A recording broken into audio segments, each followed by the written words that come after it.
Venus Staten island की एक high school student अपनी ईमेल चेक करते हुए देखती है कि उसे कैलिफोर्निया इंस्टीट्यूट ऑफ आर्ट्स से फोटोग्राफी के लिए एडमिशन मिला है। वह खुशी के साथ जवाब देने का सोचती है, लेकिन अपनी माँ नैन्सी को अकेला छोड़ने की चिंता में झिझकती है। उसी समय उसे सोशल मीडिया पर क्रश जेपी की नोटिफिकेशन मिलती है। इसके बाद उसकी दोस्त सिडनी वीडियो कॉल पर नर्व नामक एक ऑनलाइन गेम के बारे में बताती है, जहां पैसे जीतने के लिए अजीब डेयर पूरे करने पड़ते हैं। सिडनी को यह गेम पसंद है, लेकिन वीनस इसे सस्पिशियस मानती है। बाद में वीनस अपनी माँ से कैल आर्ट्स के बारे में बात करना चाहती है, लेकिन नैन्सी को इसके बारे में कोई जानकारी नहीं। नैन्सी चाहती है कि वीनस स्टेटन आइलैंड में रहे।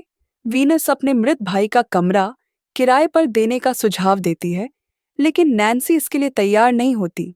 वीनस एक फुटबॉल मैच में फोटोग्राफी के लिए जाती है, जहां सिडनी नर्व का डेयर पूरा करते हुए पैसे कमाती है।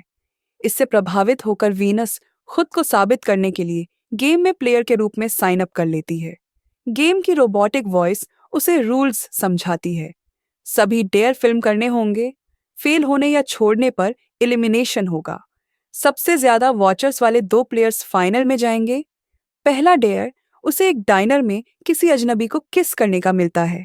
वह इयन नामक एक लड़के को चुनती है, जो उसकी पसंदीदा बुक पढ़ रहा होता है।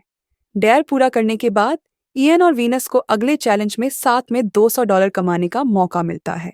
आगे बढ़ते हुए वीनस और इयन खतरनाक डेयर्स जैसे blind folded high speed bike चलाना और एक इमारत से दूसरी इमारत पर चलने जैसी टास्क्स को पूरा करते हैं।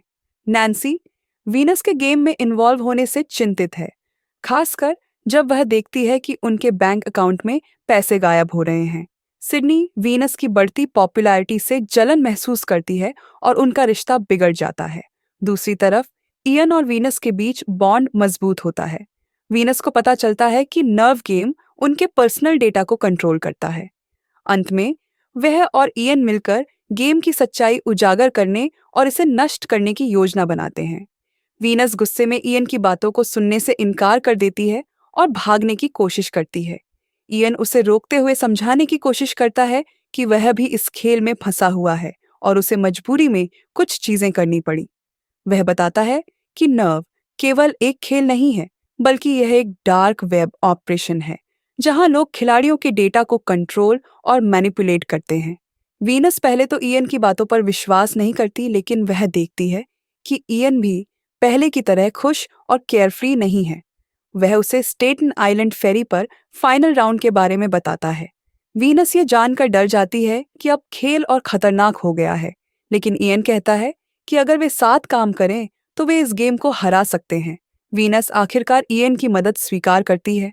दोनों स्टेटन आइलैंड फेरी पर पहुंचते हैं, जहां उन्हें अन्य खिलाड़ियों और वॉचर्स की भारी भीड़ मिलती है। रोबोटिक आवाज अनाउंस करती है कि यह गेम का अंतिम दौर है और जो भी विजेता होगा उसे $2 लाख मिलेंगे, लेकिन हारने वाले को सजा दी जाएगी।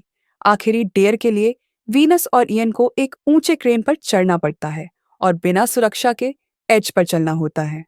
वीनस बहुत डरी हुई होती है, लेकिन इयन उसे शांत करने की कोशिश करता है। जैसे ही वे डेयर पूरा करने की कोशिश करते हैं, वॉचर्स उन्हें उकसाने लगते हैं। सिडनी, जो अब वॉचर बन गई है, भी क्राउड में मौजूद होती है और सार्कास्टिकली वीनस को चिढ़ाती है। वीनस धीरे धीरे हिम्मत जुटाती है और एज पर चलने लगती है। इयन भी उसके साथ चलता है, लेकिन अचानक हवा तेज हो जाती है और क्रेन हिलने लगता है। एक पल के लिए ऐसा लगता है कि वे गिर जाएंगे, लेकिन वीनस और इयन एक दूसरे को पकड़कर खुद को संभाल लेते हैं। जब वे डेयर पूरा कर लेते हैं, तो गेम की रोबोटिक आवाज अनाउंस करती है कि इयन विजेता है, लेकिन तभी इयन अपनी जीत छोड़ने का निर्णय लेता है। वह कहता है कि वह इस गेम को हमेशा के लिए खत्म करना चाहता है और वीनस को क्राउड की ओर देखता है। वीनस इयन का इशारा समझकर क्राउड के सामने नर्व की सच्चाई उजागर करती है। वीनस जोर से कहती है कि वॉचर्स ही असली अपराधी हैं, जो खिलाड़ियों को खतरनाक काम करने के लिए मजबूर करते हैं। वह उन्हें उनके मॉरल रिस्पॉन्सिबिलिटी की याद दिलाती है और कहती है कि उनकी वजह से लोग अपनी जान खतरे में डालते हैं। धीरे धीरे क्राउड शांत हो जाता है और कुछ लोग वॉचर मोड से बाहर निकलने लगते हैं। अचानक गेम का सिस्टम क्रैश होने लगता है। इयन बताता है कि उसने और उसके हैकर दोस्त ने गेम के सर्वर को हैक कर लिया है। सिस्टम के गिरने के बाद नर्व हमेशा के लिए बंद हो जाता है। वीनस और इयन एक दूसरे को गले लगाते हैं और राहत महसूस करते हैं। नांसी, जो पुलिस के साथ वहां पहुंचती है, वीनस को सुरक्षित देखकर भावुक हो जाती है। अंत में वीनस सीखती है कि डर का सामना करना और सही निर्णय लेना कितना महत्वपूर्ण है। इयन अपनी गलतियों को स्वीकार करता है और एक नई शुरुआत करने का निर्णय लेता है। सिडनी भी अपनी जेलसी पर पछतावा करती है और वीनस से माफी मांगती है। Venus California institute of arts में एडमिशन लेने का फैसला करती है और अपनी जिंदगी के नए अध्याय की शुरुआत करती है।